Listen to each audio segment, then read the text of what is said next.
people who perform autopsies.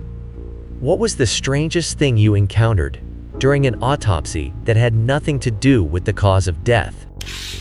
Rolled up dollar bills inside the vaginal cavity. We extracted her wealth and dried it, then returned it to her family, along with her other belongings. Wash your hands after touching money.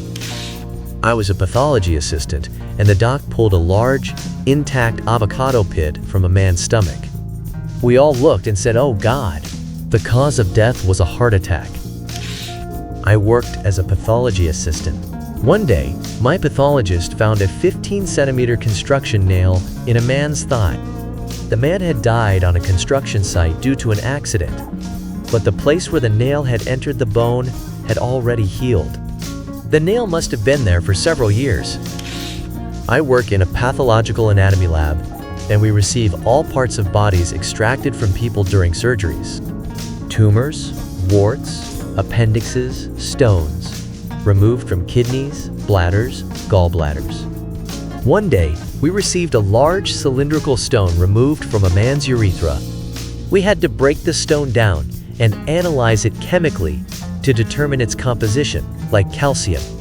So we placed it in a solution, and when it dissolved, we realized there was a foreign object in the center of the stone. It turned out to be a pen cap. It definitely couldn't have come from his kidneys. An 87-year-old mother of a gang member died of a heart attack when her house was raided by robbers. The robbers were looking for drugs and money. There were no signs of violence on the deceased, but the circumstances of her death required a thorough investigation. During the examination, we discovered almost 60 grams of illegal substances in her anal cavity. We are no longer surprised by extra organs, such as spleens, ureters, or undiagnosed tumors, and ingested foreign objects. Our personal record is coins of various denominations totaling $6.25. The winner can be considered the marker found in the bladder, with the cap still on. I even had to explain to the intern and the technician how it got there. Once we had a homeless man who overdosed. We see these cases very often. During the external examination, we had to remove his pants, and they were completely stuffed with bacon. There were at least 40 packs of bacon. It turned out he had stolen all of it from a store, ran into an abandoned house, took a dose, and died with the stolen bacon in his pants. It was a shocking sight. We also autopsied a guy who had been shot in the head from behind. X-rays showed that there was no bullet in his head, and we couldn't find an exit wound either. When we opened his head, we discovered that the bullet had exited through his nostril, leaving no trace or wound. In the 90s, I worked for a company that contracted to deliver bodies to the coroner's office. One day, we delivered the body of a woman who had worked as a seamstress in her youth. The autopsy revealed several sewing pins and needles under her skin, mainly in her legs.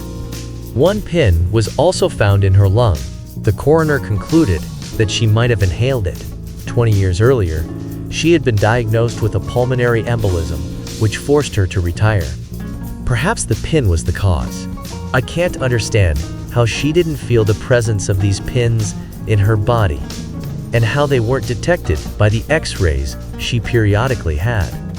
The cause of death was a stroke.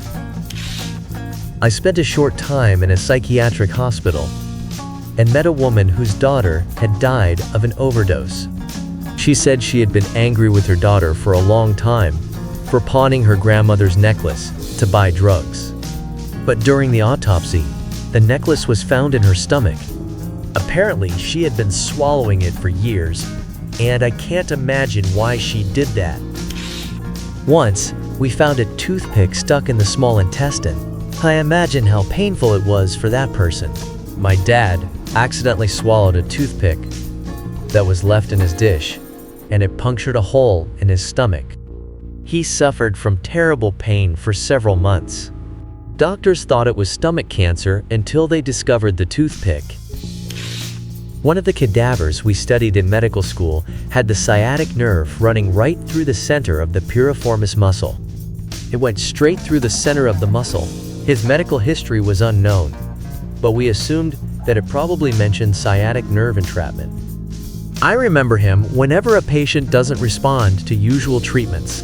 Some people are built differently than everyone else, and you have to think outside the box to understand how to treat them. At a conference, I spoke with a pathologist. She told me that during her internship, they performed an autopsy on a body found by the river. During a tomography scan, they found something strange in the intestinal area. When they opened it, the stomach moved, and they discovered a snake inside. It attacked and bit one of the technicians before they could react. 5 years ago, I witnessed the autopsy of a patient who died from complications following a colostomy. An infection led to sepsis, which led to multiple organ failure.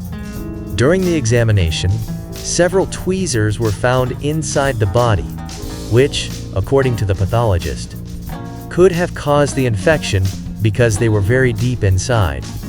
I don't know what happened next, but I'm sure the find was reported to the management. Our forensic medicine lectures were held in a Museum of Oddities building. There were many interesting exhibits, but one particularly strange item caught my attention. It was an unsigned cardboard box with 20 thin metal rods, each 10 centimeters long. One of the pathologists said that these metal pieces were actually the handles of spoons found in the stomach of a young woman. Part of the spoons had been dissolved by stomach acid. This woman was a patient at a psychiatric hospital in the 50s to 60s and apparently loved swallowing spoons. But her unusual habit did not cause her death. I don't remember what she died of. An 88-year-old woman died from carbon monoxide poisoning. During the autopsy, we couldn't open the back of her skull.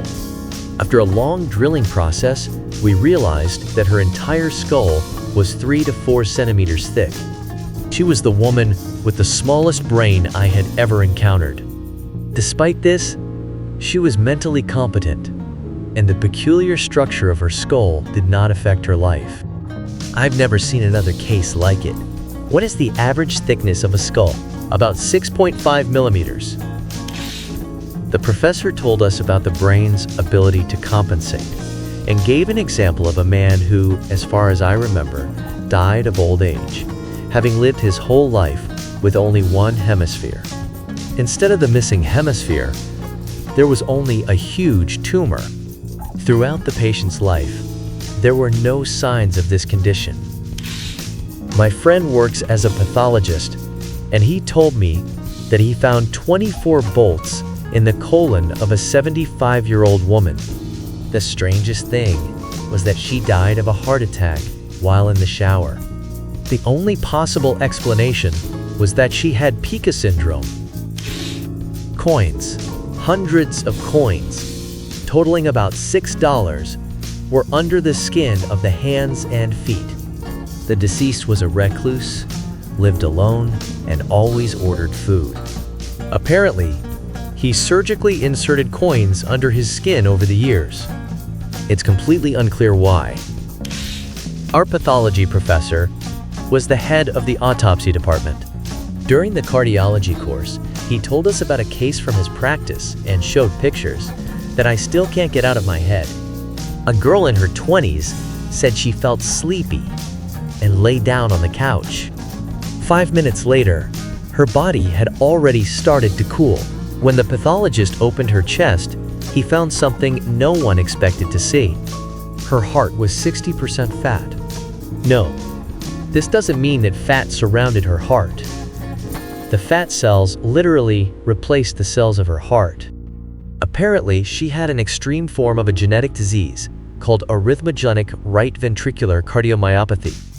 This fat replaced her cardiomyocytes, heart cells, resulting in her heart losing its ability to contract and stopping. The pictures were horrifying. It looked like someone took a heart, cut half of it out, and molded a semblance of it out of dirty yellow fat. The blood vessels passed through the fatty tissue without issue. It's just a wild case.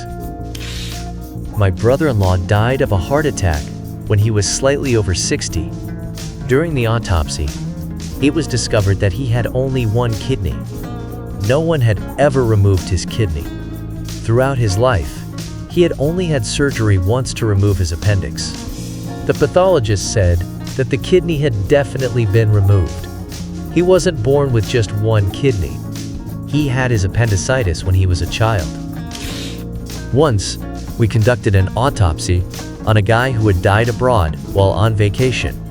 An autopsy had already been done in that country, but we were required to perform it again to issue a death certificate. His body had been embalmed and sent home.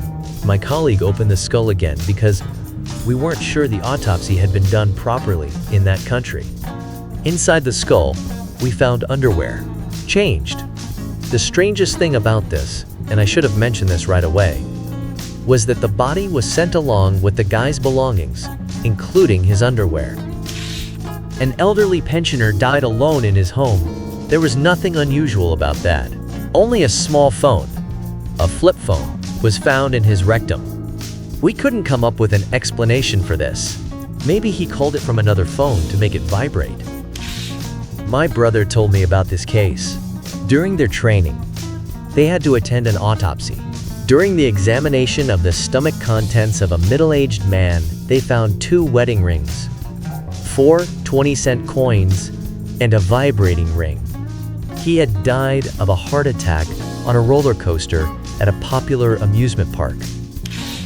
One person had orange organs. Literally everything was orange. The blood had a creepy orange tint. The skin was also slightly orange. This person drank carrot juice with every meal, every day. For the last 5 years, he consumed nothing but carrot juice. Nevertheless, he lived to an old age. Many years ago, my father worked in a funeral home. He told me that one day they received the body of a wrestler who died of a heart attack at the age of over 50. He had been taking steroids throughout almost his entire career, and when they opened his chest, his heart was so huge that it took 2 people to lift it. I am studying medicine and pathology to better understand the structure of the human body. Last year, we had an elderly woman who, sometime before her death, swallowed a nail, a metal nail. It passed through her trachea and got stuck in her aorta, about 2.5 centimeters deep. But the examination showed that this was not the cause of her death, as the tissue affected by the nail had healed, and it was clear that it had happened long before her death. I think she was lucky that the nail didn't kill her.